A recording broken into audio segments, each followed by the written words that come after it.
norm. And here I now say, okay, this is what is inside this thing, the picture of the man that is wearing the cap, and there could be something like that that can actually be able to do exactly out there. And the color, you can also say the color, the luminous color there is blue, and so that at least it can feel the exposure. One of the things that we have done that because we keep learning, one of the things that we have done today and that we actually exercise is normally when you introduce yourself, you say, my name is Carlito. I'm wearing a blue dress. And this is the way I look, so that you can feel my voice with the image of the person talking. These are things that we're not, but this is not a ecosystem. So that's what I'm saying about us images, about having to describe exactly and say, or express that exactly wherever it is 6 feet, and they can describe your different is on the blue man on the red page, and with something, and air is down, and all of that. So you make them to feel that they actually have the contact in that individual that. So some of these flyers that he's talking about, I think we can also talk about. Well, let people, we are trying to make use of our application. We have to put like that's why when the point now we have calculated for students, so this transcription will not flow as expected. That's the need to challenge. You are facing only the use of like transfer. We do have capitals around. As I said before, I developed an application that cleans as well as text. As I myself, if I have an issue with the application, I just tell the person to survive it. You want me to survive it, give me the answer. If it's in the long direction that I don't need me to respond immediately, okay, because the application, that's all I do. I want the application.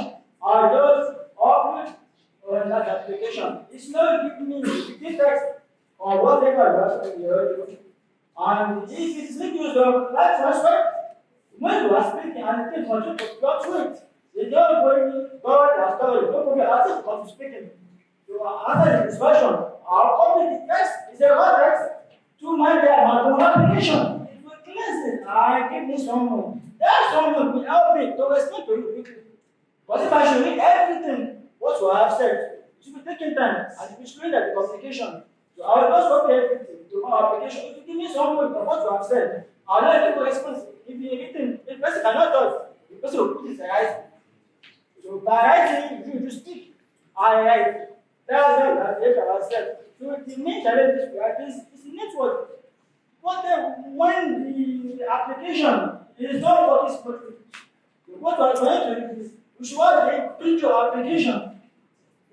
That picture application, we are already trying to work some information here. We have an application, a website that they asked us to submit this language, word for word, come, go, cease.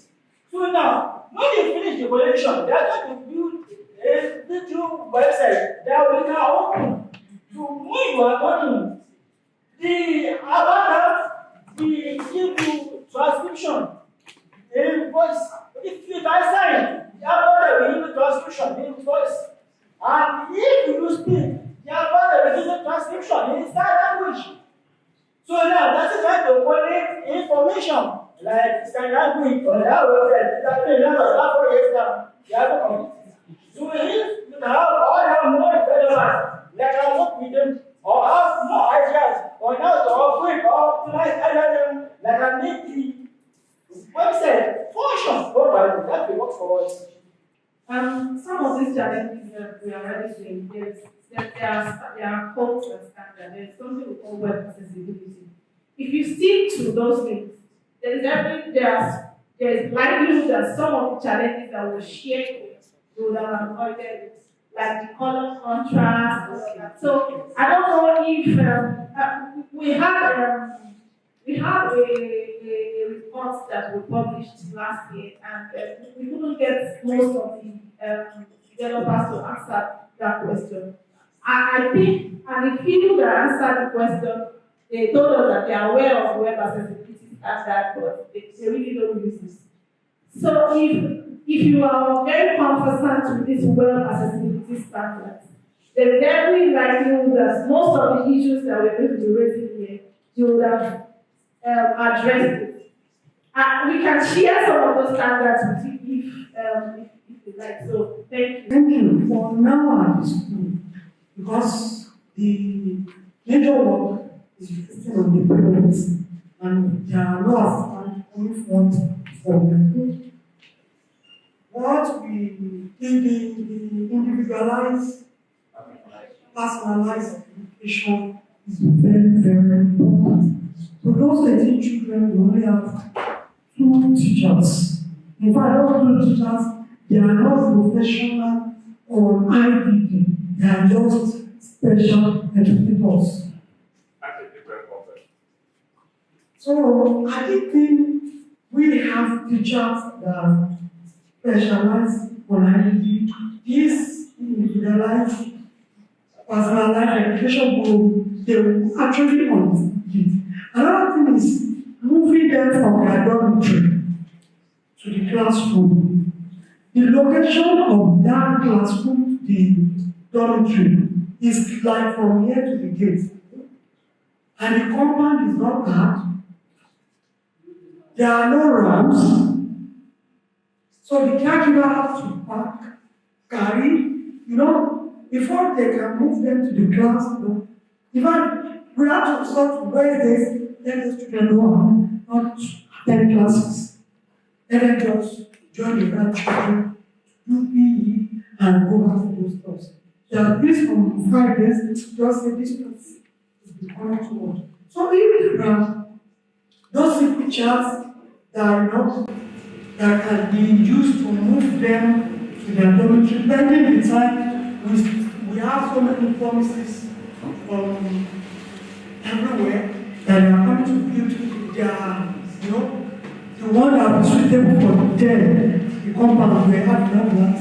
But until then, they have to be in the school, attend classrooms, and go back to their dormitory. So there are pushers that can be used to move.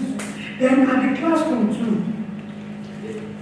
most of these children, especially those with the autistic, they are sensitive to the environment. So there should be, public color, whatever in the classrooms, as the way and manner the classrooms be designed will be in such a way that it will always calm them down, probably during their tantrums in classrooms, instead of hitting their heads on the chair, on the desk. So there should probably in the classrooms, their image, they are, I don't know how to, that can help them. Okay. Problems are very big problems. You cannot address it for the entirety. Well, I would want to know, is it best to start from younger children? You see, we raise the tables like in junior secondary school children. Should we be thinking about it differently? I think the other question I had was also around diagnosis. I feel like some of these ailments are not necessarily diagnosed. So how about we manage this in our different centers? Are these children actually medically diagnosed? Because if we're doing a research, there has to be a basis. We cannot say somebody is 80, somebody has an intellectual disability if we cannot establish it, perhaps medically. So for these children that we have considered to be within that area, are those considerations backed by any form of medical diagnosis? And what age range in particular do you think would be best for us to start from? We might be making an assumption that junior secondary school makes sense, but we're better for us to be able to go to this kind of I think that the best approach for people which results are very unique is if they identify early. It's better to start working early and grow into ESS and it's like one can start working early. You don't get to basic, you need a lot of teaching. So I think for my understanding and working with the focus on that, I think the earlier the better to be prepared. So challenging, you might not find a group of them in the schools. So how do you bridge this gap in your work, in your research? Might be a question also be asked you, how do you bridge the gap of okay, there are many places certified to be and all of that. How many of them are there? Or are you working towards because of their less of one? So actually, that you see one does not mean that they will have the same regularities with other person. Oh, yes, I said we are on a good track. Like just like when we go outside and throw things on the floor. I mean, they are not supposed to throw things on the floor. I remember when I was in South Africa, we just went for excursion. Somebody threw something on the floor. They didn't that. No, stop that. You can't do that in my country. Really, it has gone into them. It's like inculcated in them. Say, please pick it up. This is not your country. My country must be neat. So with that, like obviously we learn the social studies about the same thing. But because we don't implement, and there's no fines, no penalty. So what you said about the data protection thing, there's penalty that if you do this is all you get. There is, it's a law now.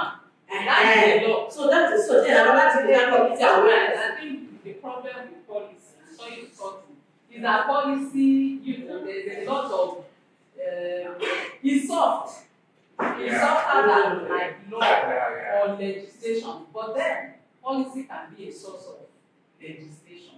So I think sometimes that's why people disregard policy. Like you should not, it's a fundamental human right that you should not discriminate against people. That is embedded in the Constitution. We have many anti-discrimination laws. So if what you are doing is found to discriminate you, you are actually breaking the law. But policy is a bit like advice. Do it this way. This is what government wants. And sometimes because, like you said, there's no punishment attached. That's less force than. Yeah, a lot of things are going on now, like just mentioned. Like that display policy that they are creating everywhere. Institutions are having their own. You don't know. Yes. Everybody very soon it goes to even the market like that. There's the same way this community. This will keep going down. Before you know it, you go right, even though some countries are better off because they do their own from zero. But we are going from top coming down. Yeah. Thank you.